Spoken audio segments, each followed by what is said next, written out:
Assalamualaikum warahmatullahi wabarakatuh. Perkenalkan, nama saya Muhammad Rafli. Saya merupakan salah satu mahasiswa di Universitas Tadulako, Fakultas Ilmu Sosial dan Politik, program studi Sosiologi.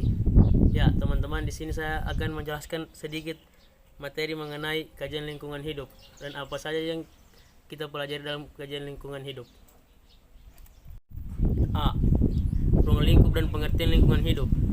Menurut Otto Suemarwoto, lingkungan hidup atau lingkungan suatu organisme hidup ialah segala sesuatu di sekeliling organisme itu yang berpengaruh pada kehidupannya. Berarti, segala sesuatu yang mempunyai pengaruh terhadap kehidupan yang berada di sekitar kita. Bisa dikatakan lingkungan hidup misalnya saja tanah, air, udara, mineral, organisme dan perilakunya. Dalam Undang-Undang Nomor 32 Tahun 2009 tentang perlindungan dan pengelolaan lingkungan hidup ditegakkan konsep lingkungan sebagai berikut. Lingkungan hidup adalah kesatuan ruang dengan semua benda, daya, keadaan dan makhluk hidup, termasuk manusia dan kehidupan dan kesejahteraan manusia serta makhluk hidup lain.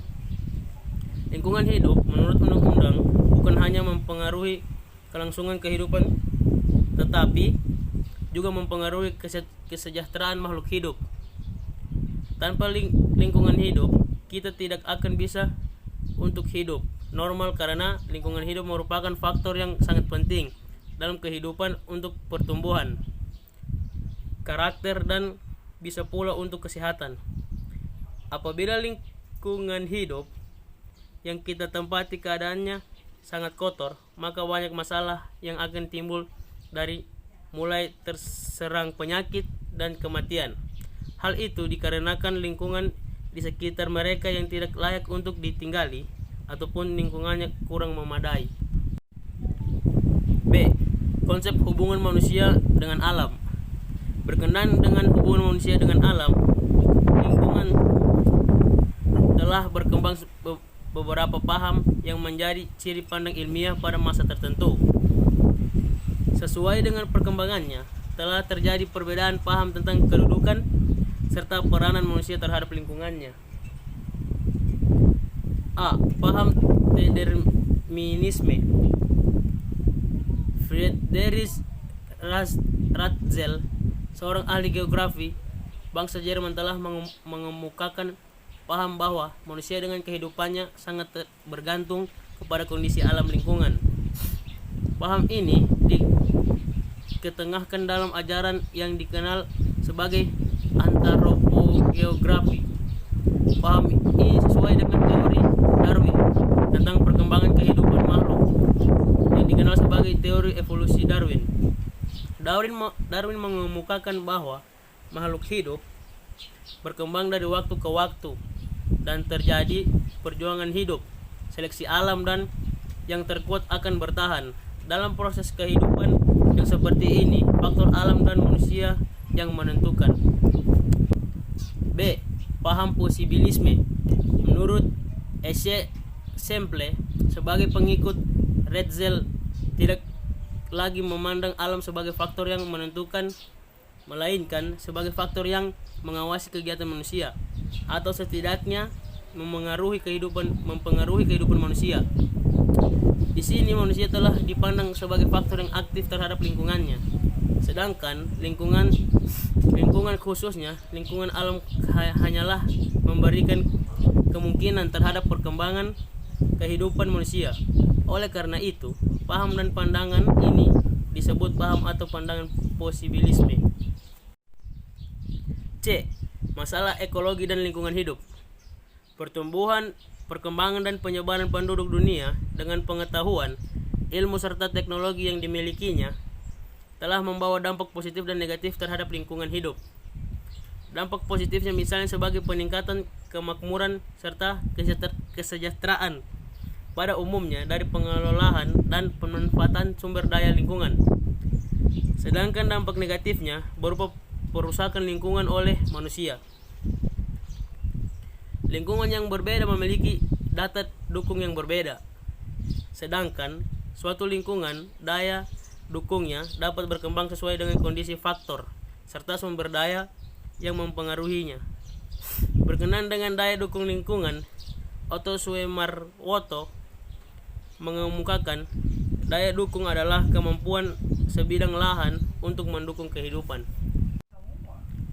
Daya dukung juga menjadi masalah ekologi dan lingkungan hidup karena berkaitan dengan sebidang lahan atau wilayah yang mendukung sejumlah populasi manusia untuk dapat hidup wajar dengan lingkungan tersebut. Lahan yang kering memiliki kemampuan mendukung populasi dan aktivitas manusia sesuai dengan kondisinya. Jika populasi dan kegiatan di atasnya melebihi daya dukungnya, maka akan terjadi ketimpangan lingkungan berupa kekeringan. Jadi keterbatasan daya dukung dan kemampuan manusia menjadi masalah ekologi dan lingkungan hidup. Sama halnya dengan ketimpangan, ekologi tidak hanya mengganggu stabilitas ekosistem, melainkan juga menjadi masalah bagi kesejahteraan manusia. Oleh karena itu, ketimpangan ekologi tersebut juga menjadi ketimpangan lingkungan hidup. D. Faktor yang mempengaruhi kesadaran lingkungan. A. Faktor ketidaktahuan. Ketidaktahuan adalah berlawanan dengan ketahuan keduanya. Memiliki satu kata dasar yang sama, yaitu tahu. Tahu bermain piano, tahu bermain gitar, tahu bermain organ. Pengetahuan bermain piano dan organ merupakan seni, artinya kata tahu.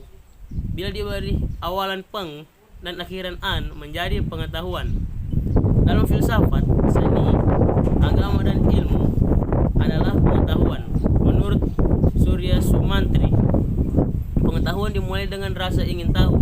Oleh karena itu, rasa ingin tahu merupakan sasaran untuk mengumpulkan pengetahuan sebanyak-banyak mungkin. B. Kemiskinan. Kemiskinan berasal dari kata miskin yang diberi awalan ke dan akhiran an. Dalam kamus Poerwardiminta, pengertian kata miskin adalah tidak berharta, serba kurang. Sedangkan pengertian kemiskinan adalah perihal kemiskinan, kepapaan. Kemiskinan adalah ketidakmampuan memenuhi kebutuhan hidup minimum.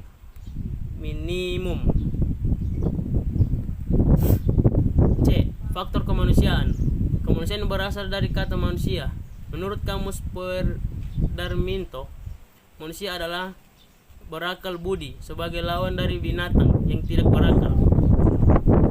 Bila ditambah awalan ke dan akhiran an menjadi kata kemanusiaan, artinya sifat-sifat manusia atau sers manusia. Larry Richard mengatakan bahwa aliran-aliran psikologi masa kini mengambil titik tolak yang menunjukkan bahwa manusia pada hakikatnya adalah binatang, walaupun binatang yang cerdas. Memang kita mempunyai banyak persamaan dengan binatang. Kita mempunyai susunan saraf kelenjar, respon-respon serta saat-saat beraksi. Dikatakan di dalam kitab suci bahwa manusia sangat berbeda dengan binatang. Dikatakan bahwa hal ini menolong untuk memahami bagaimana manusia dapat memiliki konsep-konsep serta cita-cita moral yang tinggi.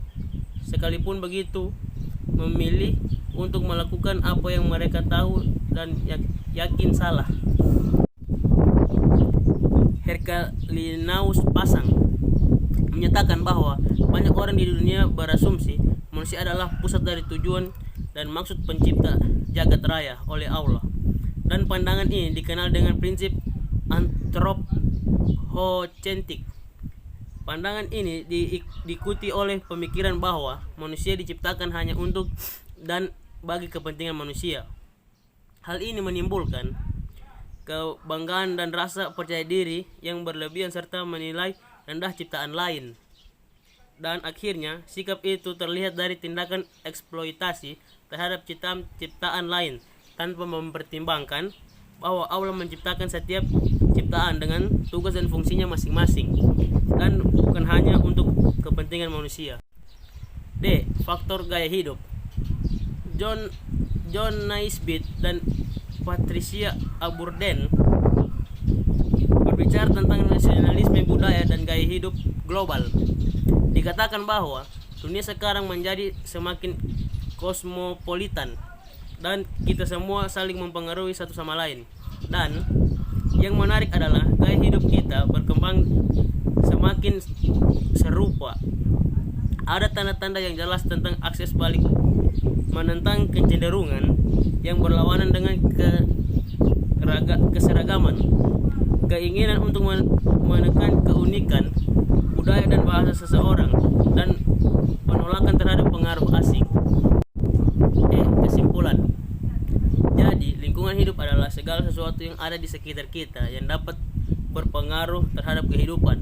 Masalah-masalah ekologi dan lingkungan hidup diantaranya perkembangan populasi manusia, daya dukung lingkungan, keterbatasan daya dukung lingkungan hidup, dan kemampuan manusia ketimbang ekologi dan lingkungan hidup. Faktor yang mempengaruhi kesadaran lingkungan yaitu faktor kemiskinan, faktor kemanusiaan, faktor ketidaktahuan, faktor gaya hidup.